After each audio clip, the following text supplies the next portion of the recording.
الحمد للہ وحدہ والصلاة والسلام علی من لا نبی بعدہ اما بعد فاعوذ باللہ من الشیطان الرجیم بسم اللہ الرحمن الرحیم اقترب للناس حسابهم وهم فی غفلۃ معرضون صدق اللہ العظیم۔ آج ہم 17ویں پارے کا خلاصہ بیان کریں گے۔ 17ویں پارے کے آغاز میں سورہ انبیاء ہے، یہ مکی صورت ہے، اس میں 122 آیتیں 7 رکوع ہیں۔ اس صورت میں تقریباً 17 انبیاء کرام علیہ السلام کا ذکر آیا ہے، اس لیے اسے انبیاء کی مناسبت سے سورہ انبیاء کہا جاتا ہے۔ صحیح بخاری شریف میں حضرت عبداللہ بن مسعود رضی اللہ عنہ سے روایت ہے کہ سورہ بنی اسرائیل، سورہ کہف، سورہ مریم، سورہ طٰہٰ اور انبیاء نزول کے اعتبار سے پہلی اور میری قدیم دولت اور کمائی ہیں۔ سورہ انبیاء کے اہم مضامین یہ ہیں۔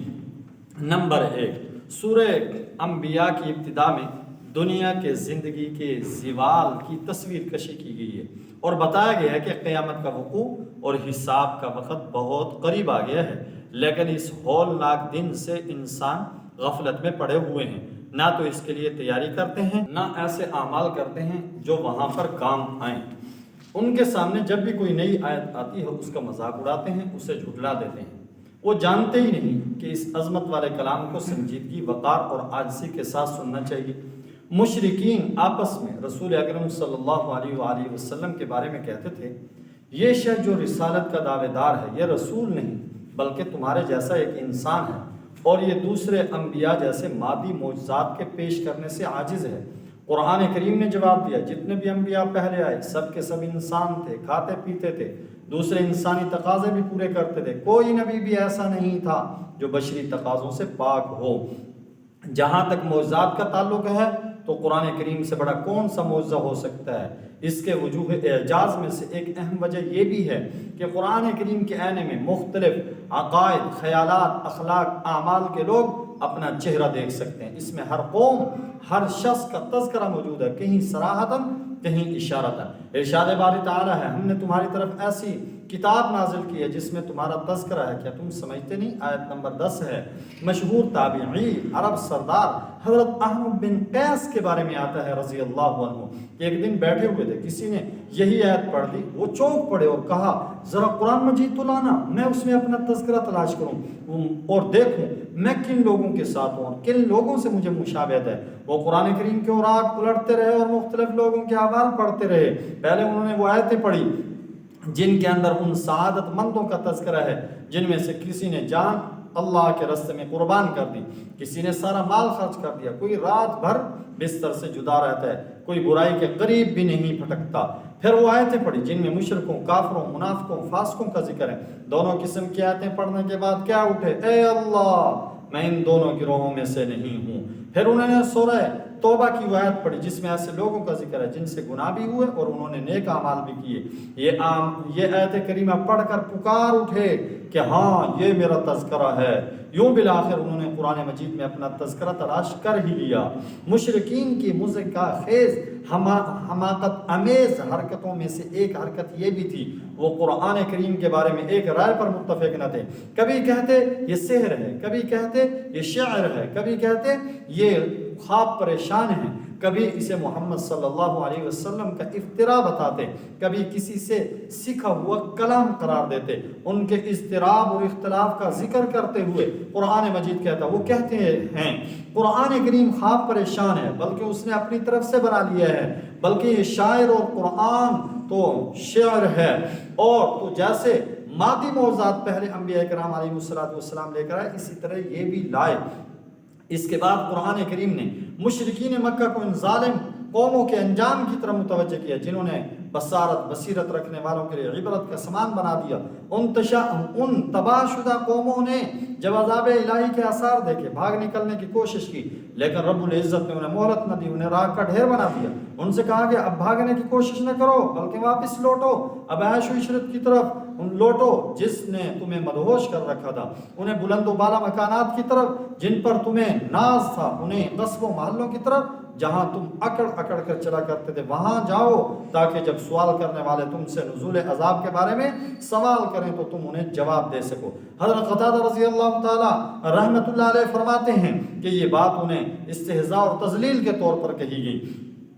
کائنات کی اس کھلی ہوئی کتاب میں رب العالمین کی وحدانیت کے بے شمار دلائل بکھرے ہوئے ہیں۔ اس کائنات میں ارض و سما، شمس و قمر، لیل و نہار وغیرہ کی صورت میں جو کچھ بھی ہے اسے اللہ نے لاہو لعب کے لیے پیدا نہیں کیا، کھیل کود کے لیے نہیں پیدا کیا، بلکہ حکمت کے تحت اس مقصد کے لیے پیدا کیا ہے انسان اس میں غور و فکر کرے، عبرت حاصل کرے۔ اس عالم رنگ و بو کی ہر چیز اللہ کی اطاعت اور تسبیح میں لگی ہوئی ہے، سوائے کافر انسان کے جس نے اپنا وطیرہ غفلت اور سرکشی کو بنا لی ہے۔ مشرکین جو اللہ کو چھوڑ کر جمادات کے سامنے جھکتے تھے انہیں زجر و توبیخ کی گئی، ان سے اس پر دلیل کا مطالبہ کیا گیا کہ واقعی یہ بت عبادت کے مستحق ہیں۔ ظاہر ہے ان کے پاس اپنے شرک اور بت پرستی کے جواز پر نہ کوئی عقلی دلیل تھی نہ ہی نقلی دلیل تھی۔ مشرکوں کے باطل نظریات کی تردید کے بعد ایک خالق اور قادر کے وجود پر 6 دلائل ذکر کیے گئے۔ یہ سب کے سب تکوینی دلائل ہیں جن کا نظروں سے مشاہدہ کیا جا سکتا ہے، جن کی حقیقت کو بحث اور تحقیق کے بعد اہل علم نے تسلیم کیا ہے۔ پہلی دلیل یہ تھی آسمان زمین ملے ہوئے تھے، ہم نے دونوں کو جدا جدا کر دیا، آسمان کو فرشتوں کا مسکن بنا دیا، زمین کو انسانوں کا۔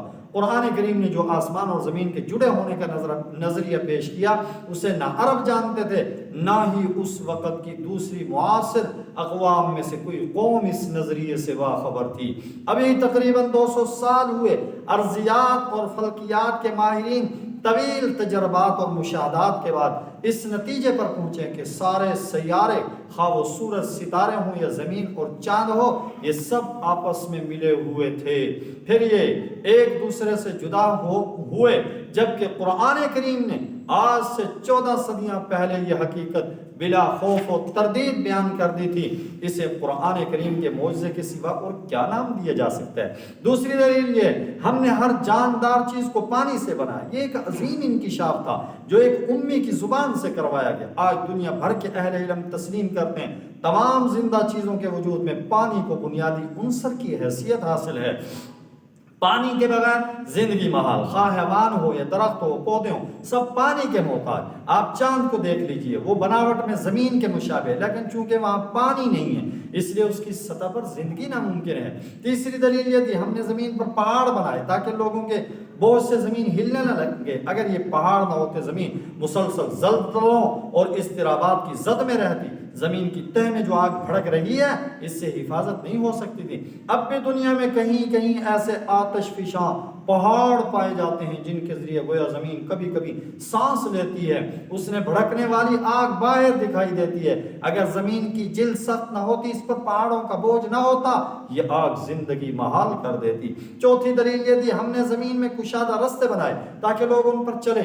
آپ ہموار میدانوں کو چھوڑیں، پہاڑی سلسلوں کو ہی دیکھ لیں جو ملک در ملک چلے جاتے ہیں، لیکن اللہ تعالیٰ نے ان کے درمیان کشادہ وادیاں اور رستے رکھے جن کی وجہ سے انسانوں کو اپنے سفروں میں کوئی مشکل بھی پیش نہیں آتی۔ پانچویں دلیل یہ دی ہم نے آسمان کو محفوظ چھت بنایا، اس چھت میں لاکھوں ستارے، سورج، چاند جو اپنے اپنے مدار میں انتہائی تیز رفتاری سے گھوم رہے ہیں، نہ ان میں ٹکراؤ ہوتا ہے نہ ہی وہ خلط ملط ہوتے ہیں۔ اگر ایک ستارہ بھی اپنے مدار سے ہٹ جائے، نظام عالم میں خلل واقع ہو جائے، تو وہ کون ہے جو اس سارے نظام کو سنبھالے ہوئے ہے اور کسی کو بھی ایک مخصوص رفتار اور رستے سے ادھر ادھر نہیں ہونے دیتا؟ کیا لات و حبل، کیا عزا اور منات؟ نہیں، رب العالمین کے سوا کوئی نہیں۔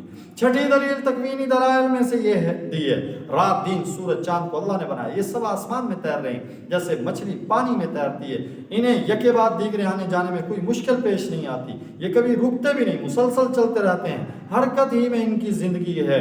رات دن سورج چاند ستارے افلاک کی حرکت کا نظریہ قرآن کریم نے اس وقت پیش کیا تھا جب اس حوالے سے بڑے بڑے باخبر بھی بے خبر تھے۔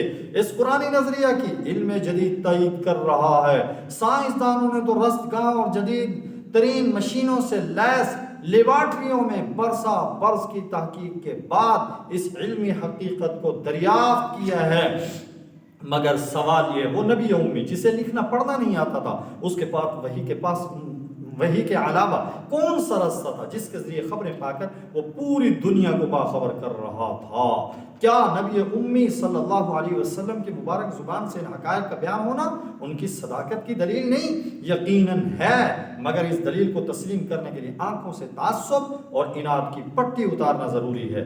توحید، نبوت، معاد، حساب، جزا پر دلائل دینے کے بعد 17 انبیاء علیہ السلام کے واقعے ذکر کیے گئے۔ حضرت موسیٰ، حضرت ہارون، حضرت ابراہیم، حضرت لوط، حضرت اسحاق، حضرت یعقوب، حضرت نوح، حضرت داؤد، حضرت سلیمان، حضرت ایوب، حضرت اسماعیل، حضرت ادریس، حضرت ذوالکفل، حضرت یونس، حضرت زکریا، حضرت یحییٰ، حضرت عیسیٰ علیہ السلام۔ ان تمام انبیاء کی دعوت ایک تھی، وہ یہ کہ جو نیک کام کرے گا وہ مومن بھی ہوگا تو اس کی کوشش رائے گا نہیں جائے گی۔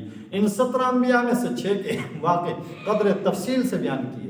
پہلے حضرت ابراہیم علیہ السلام جنہیں دعوت توحید اور تردید شرک کی وجہ سے دہتی آگ میں گرا دیا گیا، مگر اللہ نے ان کی حفاظت کی۔ دوسرے آپ کے بھتیجے حضرت لوط علیہ السلام جنہیں ایک بدترین قوم کی طرف نبی بنا کر بھیجا گیا۔ تیسرے حضرت نوح علیہ السلام جنہیں ان کی طویل عمر اور اللہ کی راہ میں صبر و تحمل کرنے کی وجہ سے شیخ الانبیاء بھی کہا جاتا ہے، انہوں نے 950 سال تک فریضہ دعوت سر انجام دیا۔ چوتھے حضرت داؤد اور ان کے بیٹے حضرت سلیمان علیہ السلام کا واقعہ، جو دونوں نبی بھی تھے، بادشاہ بھی، انہیں روحانی مادی دونوں طرح کی نعمتوں سے خوب نوازا گیا۔ پانچویں حضرت ایوب علیہ السلام جنہیں مصائب علام کے ذریعے سے آزمایا گیا، انہوں نے ایسے صبر کا مظاہرہ کیا کہ ان کا صبر ضرب المثل بن گیا۔ ان مصائب و علام میں وہ مسلسل اللہ تعالیٰ کی طرف متوجہ رہے، ان کی توجہ نے رحمت باری تعالیٰ کو متوجہ کر ہی لیا، ان کی دعائیں قبول ہوئی، دور ابتلا ختم ہوا۔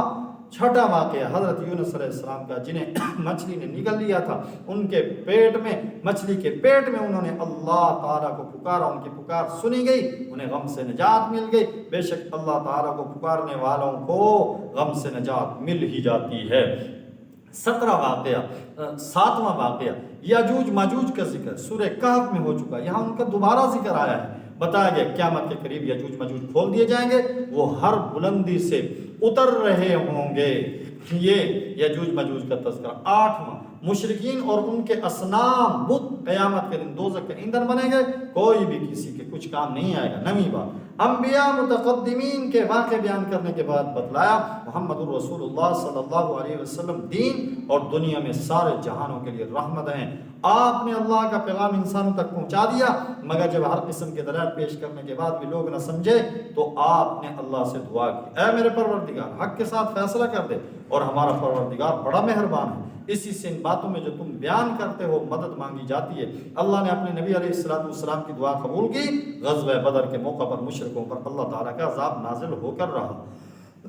اس کے بعد 17ویں پارے میں سورہ حج مدنی صورت ہے، اس میں 78 آیتیں 10 رکوع ہیں۔ چونکہ اس صورت میں حضرت ابراہیم خلیل اللہ علیہ السلام کی زبان سے لوگوں پر حج کی فرضیت کا اعلان کروایا گیا، اس لیے اسے سورہ حج کہا جاتا ہے۔ قارئین کرام یہ بات تو بار بار پڑھ چکے ہیں، مکی صورتوں میں عام طور سے عقائد سے بحث ہوتی ہے، جبکہ مدنی صورتوں میں مسائل احکام زیر بحث آتے ہیں، لیکن اس کا یہ مطلب ہرگز نہیں مدنی صورتوں میں عقائد ذکر نہیں کیے جاتے۔ مذکورہ والا اصول محض غالب مضمون کے اعتبار سے عمومی اور کلی قاعدہ ہرگز نہیں۔ سورہ حج کو ہی دیکھ لیجیے، یہ اگرچہ مدنی صورت ہے، اس میں ہجرت، جہاد، حج، قربانی جیسے شرعی احکام بھی ہیں، لیکن اس میں مکی صورتوں والے موضوعات زیادہ ہیں، یعنی عقیدہ، توحید، وعید، انذار، باس، جزا، جنت، دوزخ، قیامت کے مناظر اور ہولناکیاں۔ سورت کی ابتدائی سے انداز سے ہوئی دل دہل جائیں گے، جسم پر کپ کپی طاری ہو جائے گی۔ ارشاد باری تعالیٰ، اے لوگوں اپنے رب سے ڈرو، بے شک قیامت کا زلزلہ بڑا حادثہ ہے۔ تم اس دن دیکھو گے دودھ پلانے والی ہر عورت اپنے بچے کو بھول جائے گی، ہر حمل والی کا حمل گر جائے گا، اور لوگ تم کو مدہوش نظر آئیں گے، حالانکہ وہ مدہوش نہیں ہوں گے، لیکن اللہ کا عذاب بڑا سخت ہے، اسے دیکھ کر لوگوں کے ہوش و حواس اڑ جائیں گے۔ اس کے بعد جو اس صورت میں اہم مضامین ہیں وہ یہ ہیں، نمبر 1 قیامت کا ذکر کرنے کے بعد بعث نشور یعنی دوبارہ زندہ ہونے پر 2 وجہ سے دلیل پکڑی گئی۔ پہلا استدلال انسان کی تخلیق کے مختلف مراحل سے۔ انسان اپنی پیدائش تکوین میں 7 مراحل سے گزرتا ہے۔ انسانوں کے باپ حضرت آدم علیہ السلام کو بلا واسطہ مٹی سے پیدا کیا گیا، بالواسطہ ہر انسان کا مٹی سے تعلق ہے۔ نمبر 2 ہر انسان منی اور نطفہ سے پیدا ہوتا ہے، منی خون سے، خون غذا سے، غذا مٹی سے پیدا ہوتی ہے۔ مٹی اور نطفہ کے درمیان زندگی کا راز پوشیدہ ہے۔ تیسرے مرحلے میں خون لوتھڑا بنتا ہے، چوتھے مرحلے میں بوٹی بنتی ہے جس کی بناوٹ کامل بھی ہوتی ہے ناقص بھی ہوتی ہے، پانچویں مرحلے میں بچہ پیدا ہوتا ہے جو کہ حواس کے اعتبار سے کمزور ہوتا ہے، چھٹے مرحلے میں وہ جوان ہو جاتا ہے، قوت عقل کے کمال کو پہنچ جاتا ہے، ساتویں مرحلے میں وہ یا تو جوانی ہی میں انتقال کر جاتا ہے یا اتنا بوڑھا ہو جاتا ہے کہ اس پر بچپنے کا گمان ہوتا ہے۔ وہ انسان جو خود ان مراحل سے گزرتا ہے وہ کیسے کہہ سکتا ہے کہ اللہ دوبارہ پیدا کرنے پہ قادر نہیں؟ بالخصوص آج کا انسان جو کہ جانتا ہے ایک نطفہ اور جرثومہ میں باری تعالیٰ نے تمام انسانی خواص چھپا رکھے ہیں، یہ معلومات رکھنے والا انسان کیسے فنا کے بعد دوسری زندگی کا انکار کر سکتا ہے؟ دوسری دلیل بحث کے امکان پر یہ دی گئی، مردہ زمین میں اللہ بارش برساتا ہے، اس میں زندگی جاگ اٹھتی ہے، طرح طرح کی چیزیں اگنے لگتی ہیں۔ جو رب مردہ زمین کو زندہ کر سکتا ہے وہ مردہ انسانوں کو بھی زندہ کر سکتا ہے۔ کچھ لوگ تو واضح طور پر گمراہ ہیں، کچھ ایسے ہیں جو مذبذب ہیں، اگر انہیں کچھ دنیاوی فائدہ حاصل ہو عبادت میں لگے رہتے ہیں، دین پر جمے رہتے ہیں، اگر فائدہ کی بجائے کسی آزمائش کا سامنا کرنا پڑ جائے تو پیٹ پھیر جاتے ہیں۔ ان احمقوں نے گویا ایمان اور دین کو کرنسی سمجھ رکھا ہے جس کے کھرا یا کھوٹا ہونے کا فیصلہ وہ دنیاوی نفع اور نقصان کے اعتبار سے کرتے ہیں۔ عقل اور مذاہب کا اگر ہم ملل اور مذاہب کا جائزہ لیں تو انہیں 6 گروہوں اور جماعتوں میں تقسیم کیا جا سکتا ہے۔ نمبر 1 مسلمان جو حضرت محمد صلی اللہ علیہ وسلم کی اتباع کرتے ہیں، قرآن کریم پر ایمان رکھتے ہیں، اصحاب قرآن ہیں۔ نمبر 2 یہودی حضرت موسیٰ علیہ السلام کے امتی اصحاب تورات ہیں۔ نمبر 3 عیسائی حضرت عیسیٰ علیہ السلام کے امتی اصحاب انجیل ہیں۔ نمبر 4 صابی یہ فرقہ حضرت ابراہیم علیہ السلام کے زمانے میں تھا، ستاروں کی عبادت کرتا تھا۔ نمبر 5 مجوس یہ کسی آسمانی مذہب کے پیروکار نہیں، سورج چاند آگ کی پرستش کرتے تھے۔ نمبر 6 مشرک بتوں کی پوجا پاٹ کرنے والے۔ نمبر 6 مشرک بتوں کی پوجا پاٹ کرنے والے، ان میں سے 5 فرقے شیطان کے ہیں، صرف پہلا فرقہ رحمان کا ہے۔ ان فرقوں کے درمیان قیامت کے دن فیصلہ کیا جائے گا۔ حضرت ابراہیم علیہ السلام نے اللہ کے حکم سے بیت اللہ کی تعمیر کی، اس کے بعد جبل ابی قبیس پر کھڑے ہو کر حج کا اعلان کیا۔ اللہ تعالیٰ نے اپنی قدرت کاملہ سے یہ اعلان ارض و سما میں رہنے والوں تک پہنچا دیا، ہر کسی نے اسے سن لیا۔ حج اور شاعر حج کی مناسبت سے یہ بھی بتا دیا گیا اللہ تعالیٰ کے محارم کی تعظیم ایمان کی علامتوں میں سے ہے۔ جیسے نیکیوں کے کرنے پہ اجر عظیم ہے، اسی طرح اللہ کی حرام کی چیزوں اور اعمال سے بچنے میں بڑا ثواب ہے۔ حقیقی مومنوں کی 4 علامتیں: نمبر 1 اللہ تعالیٰ کا خوف، نمبر 2 مصائب پر صبر، نمبر 3 نماز کی پابندی، نمبر 4 نیک مصرفوں میں خرچ کرنا۔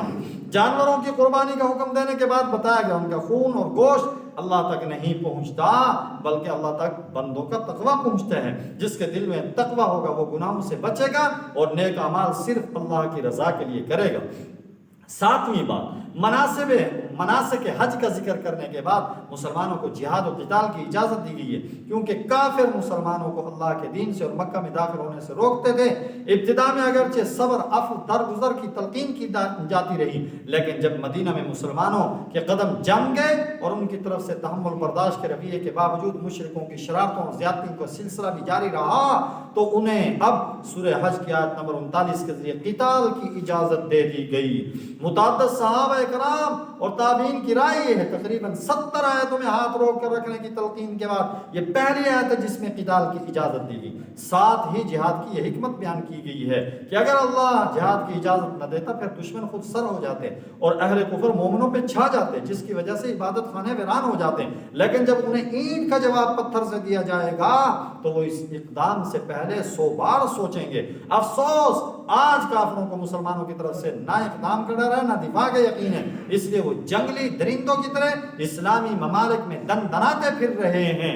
دوسرے انبیاء کی طرح حضور اکرم صلی اللہ علیہ وسلم کی بعثت کا مقصد بھی دعوت کا پہنچانا تھا۔ آپ اپنے مقصد کی تکمیل میں لگے رہے، مشرکین تمسخر، انکار اور آپ کی دعوت میں شبہات پیدا کرنے کے لیے کام کرتے رہے۔ ہر نبی کے ساتھ یہی معاملہ ہوتا آیا ہے۔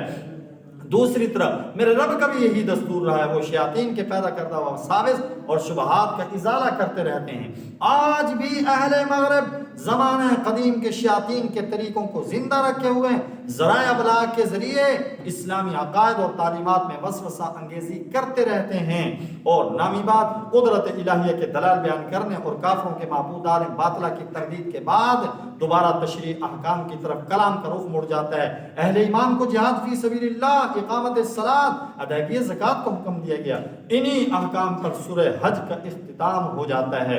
یہ 17ویں پارے کا خلاصہ تھا جو آپ حضرات کے سامنے بیان کیا گیا۔ دعا ہے اللہ رب العزت سے کہ اللہ تبارک و تعالی مسلمانوں کو وہ قوت، وہ طاقت، وہ ہمت عطا فرمائے کہ آج بھی کافروں کے مقابلے کے لیے مسلمان اٹھ کھڑے ہوں، اور وہ مظلوم مائیں بہنیں اور بچے جو پکار رہے ہیں مسلمانوں کو بار بار، ان کی فریاد کو پہنچا جائے۔ رب العزت ہم سب کو توفیق نصیب فرمائے، ان مظلوموں کی مدد نصرت فرمائے۔ وآخر دعوانا ان الحمد للہ رب العالمین۔